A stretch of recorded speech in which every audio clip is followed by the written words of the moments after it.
welcome to another edition of BS Movie News, where we talk about the BS movie news. And then today we're going to do a special little comics corner at the end of the episode, tell you all the comic books that I've been fucking reading, because I finally got all caught up because I've been working so hard on Epic History X-Men Volume 3 that I haven't had time to read comics. Oh my goodness. So it's out now on Vimeo. It's the price of comic books, $3.99, and it's an hour long, and it's friggin' awesome. So go check it out. You can tell your friends about what the Phoenix is really about, and they'll be so impressed. So let's get started. We also have big news. Brie Larson has been cast as Captain Marvel, and I'm down with this. I don't have any problem with this. I think she's got the look. I'd like to see her buff up a little bit, like to see her get some muscles, you know? That would be pretty cool. But I'm down with some old Brie Larson. I'm totally for it. And other hilarious news, the Marvel came out with this oven mitt of the all-powerful Infinity Gauntlet, and it was recalled because it's not powerful enough to withstand warm temperatures, which is like, good job, guys. Like, that's just like, you dum-dums. Like, that's so silly. That's the most ironic, funniest, dumbest thing that could ever happen. Like, that's really funny. I don't, because I would use it as an oven mitt. And I cook and stuff. Like, I need the oven mitt to work. And in fact, my oven mitt says Hot Mama on it, and it's really dumb. And I got it for like $2 at like Ralph's or something, and it works. So I don't know how they can't figure out how to make an oven mitt work. I don't think it's like that crazy of technology, but whatever. And you know, as I was saying later, I am going to talk about Captain America #1. I did pick up the issue, and I did read it, so we can talk about it a little bit more. But we'll do that a little bit later. So next up, the Teenage Mutant Ninja Turtles movie came out, the new one, Out of the Shadows, or whatever the fuck. God, those things are fucking ugly. You just gotta be kidding me. Like, I didn't go see it because I can't look at those ugly fucking things for 2 hours or whatever the fuck. And apparently nobody else saw it either. It made like 30 million in the box office 35. Or some 35 maybe. Because it's about half as much as the last one made in their first. So did you guys go see this movie? Here's a poll. Did you guys see the new Ninja Turtles movie? Because I certainly didn't. Instead of seeing the fucking movie, I went out and, well, I already had this. I already had the Teenage Mutant Ninja Turtles on DVD, because I have a big DVD collection, and I watched this instead. And man, this movie really holds up. It was a lot of fun. Like, it's really true to the characters. It's really true to both the cartoon and the comic series. This should not be as good as it is. Like, it was really good. And the last time I saw it was like when I bought this like 10 years ago. I don't know. It's like I bought this from like Walmart a million years ago. And it's great. I love the puppets. The Jim Henson Company did such a great job. Splinter is amazing. I really love the little Splinter, like when they're doing the flashbacks, when Splinter's talking about how when he was just a normal rat, and like he was like doing these like yeah, and then like it's so cute, like the little teeny rat puppet they use is adorable. Like, Jim Henson puppets are just the best, like, hands down. And I even saw Sam Rockwell, a little fucking baby Sam Rockwell's in this movie. He's one of the dirtbag teens, you know, and they're like, oh, you want smoke, so we got fucking whatever you need. Like, it was hilarious. So yeah. Oh yeah, you guys didn't go see it either. Yeah, you know, for those of you who did, put in the chat log whether you thought it was good or not, and we'll spotlight, you know, what'd you guys think about it. You know, I'll say that Bebop and Rocksteady, I saw the trailer for it, and they looked great, you know, because they actually looked like the characters, you know, so it's like, well, that's awesome. But the rest, though, it's just the turtles themselves. I mean, even if they get the characters right, which I hear that their characters are right, they just look so fucking ugly. I was at the store and I saw like they were doing some promotion, and they had a bunch of crap on a box of like Mountain Dew or something. And at first I thought it was Transformers, and I got closer and it was like Ninja Turtles. And I was just like, whoa, like, you guys, like, if you got me mistaken Ninja Turtles for Transformers, like, that's too much shit you got on these fucking dudes. Like, I don't know. I don't know. I will say with this too, Casey Jones is in this, and he's so cute. Elias Koteas does such a great job.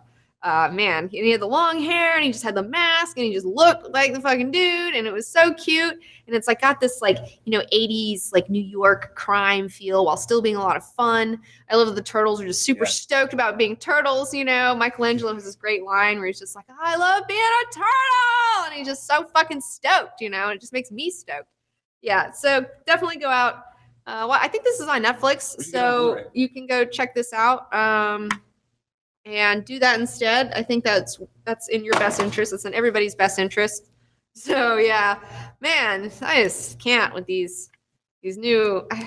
There's a lot of ugly ass things out right now. I mean, speaking of bad movies, I am gonna go see. I've had a lot of people on Twitter asking me to go see the Warcraft movie. And I was saying originally that I wasn't going to go see it because I just have a lot of distaste for World of Warcraft because I've had personal issues with that game in the past.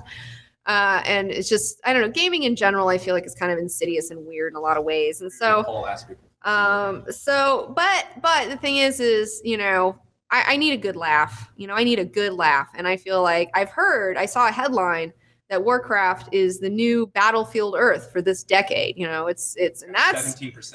17% on Rotten Tomatoes. That's high praise. So are you guys going to go see the Warcraft movie? I'm going to go see it, but I'm going to go see it for kicks.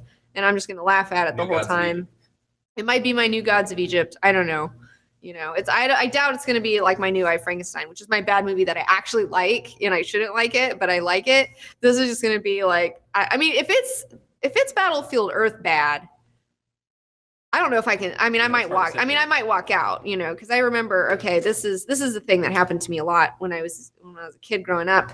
Is my mom? She would go to like Hollywood Video and she would rent all these movies, and then she'd come back and then she'd be like, Danica, these movies, you gotta watch these movies because I gotta bring them back, and no one's watched them. So like I would have to watch all these crappy movies that she rents, and nobody asked her to rent, and like Battlefield Earth was one of them.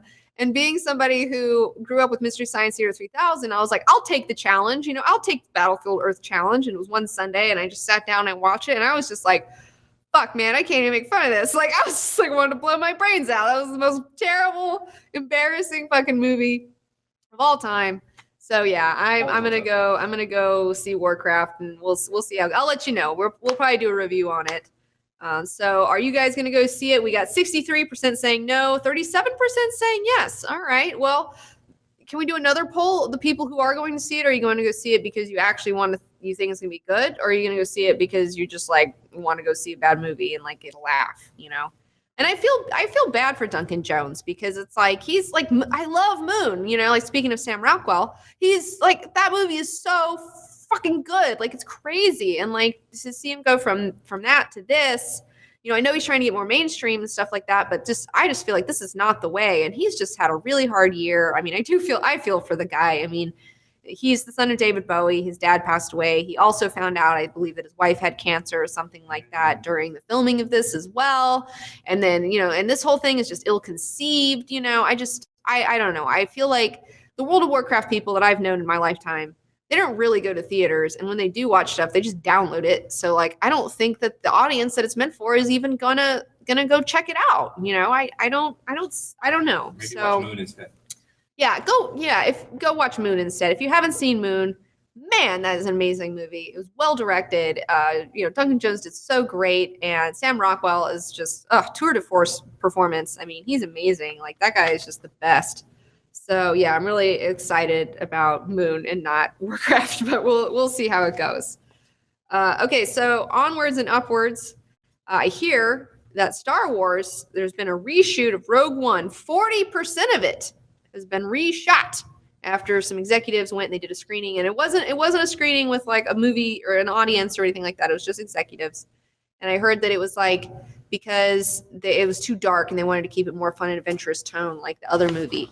So I don't know. I mean, 40% of reshoots is like, that does not bode well. So we'll see how Rogue One. I mean, you know me, I'm not really a Star Wars lady. That's not my bag of cats. So, I mean, I don't have a pony in this race, so we'll see how it goes. All right. So about 50 of the 37% want to go see it because they think it's going to be good. All right.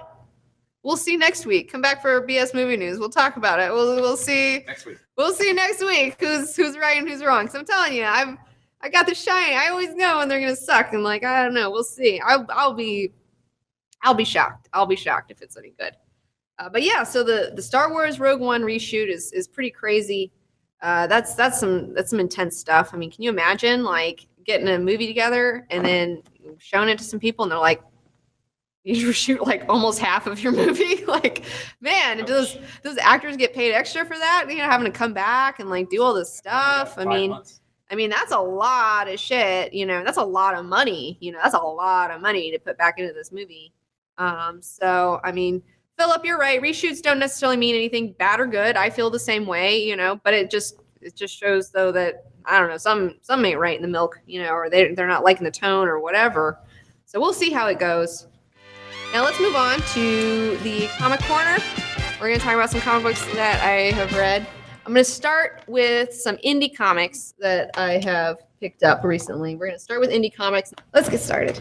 So first and foremost, I would like to give a shout out to Corey Lewis. I've been following him on Instagram. I love his artwork. He's so great. And he sent me some really awesome, some of his indie comics. We have Aram and, hold on, they're called, there's Aram, Dream Skills, and Bat Rider. And Aram is really cool. It's very much based off of like Metroid, and it's like this like Metroid girl, and she's going around in space. But it also has all this like social media stuff that's like put in it. It's a lot of fun. If you're like into like super crazy like indie stuff, like this is a lot of fun. And then Dream Skills was a lot of fun. You got like people where there's like no guns and everybody has to have swords, and like you have Wi-Fi on your sword and stuff like that. And I love the idea of having a sword with like built-in Wi-Fi. That's pretty hilarious. And then Bat Rider is adorable. He actually sent me a sticker of this Bat Rider. I put it on my sketchbook because it's like super awesome. But I wanted to see more Bat Rider for sure. I'm like really excited about that. So thanks so much to Corey Lewis for sending this over. These are super awesome. I had so much fun checking those out. It took me like forever to read them because I was like busy with the freaking X-Men thing, but I totally got it. I totally did it. It's a lot of fun.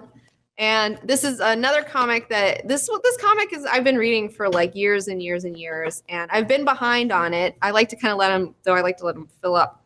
And Adam Warren's Empowered. I just picked up volume 8 and volume 9. You know, and these are like thick. Like these are thick books here. But I've read all the other ones, and I just plowed through 8 the other day. I have not gotten to 9 yet. It's like I'm not there yet, but you know, I had adult stuff to do. I couldn't read that yet.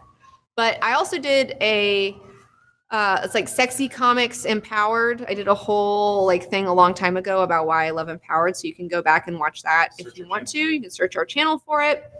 It's on the YouTubes. But it's all about this girl empowered, and it's very much like it's kind of like makes fun. It's a very satiric of superhero stuff, and she's on this team called the Super Homies, and she's always getting tied up and like disparaged, and she's like super sad. She's always like trying really hard, and all her teammates are making fun of her all the time.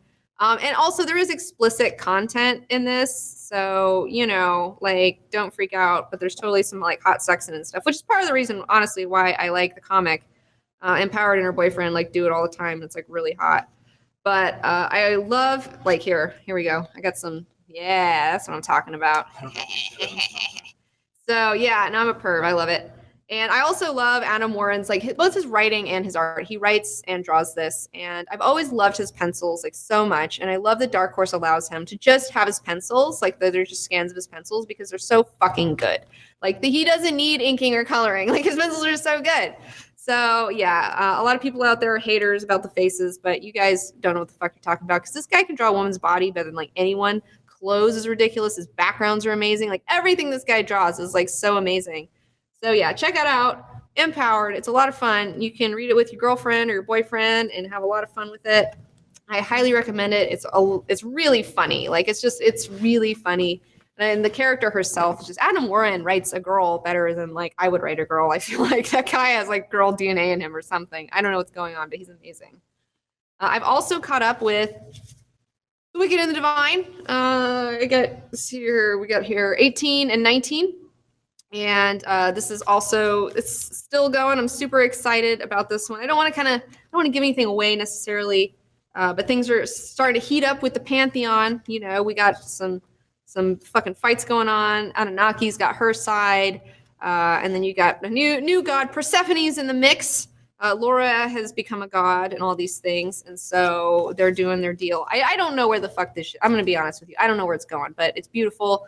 I love reading it. I need to read it all together, like when it's all put together, because I feel like I take so much time in between these that I never remember what the fuck is going on, and that's my fault. But yeah, Wicked the Divine, I'm still there. I'm still doing it. I'm excited about it. And as always, we have Saga, everybody's favorite. Everybody loves Saga, and why wouldn't you? And we're up to issue number 36 right now. And like, man, just look at these covers, guys. Like, these covers are just so good, I mean, it's just like, dang. Fiona Staples, dude, man, these are the best covers like in town all the time. There's a big reveal at the end of 36. I'm not going to spoil it for you guys, but it's like, oh, like it's a whole thing. They're trying to get their baby back. They're so close. It's like shit's going on. Like, I don't know. This is, you guys, if you're not reading Saga, like this is the deal. Like I said, I'm not going to go into it because I don't want to spoil anything for anybody, but this one's for real worth your time.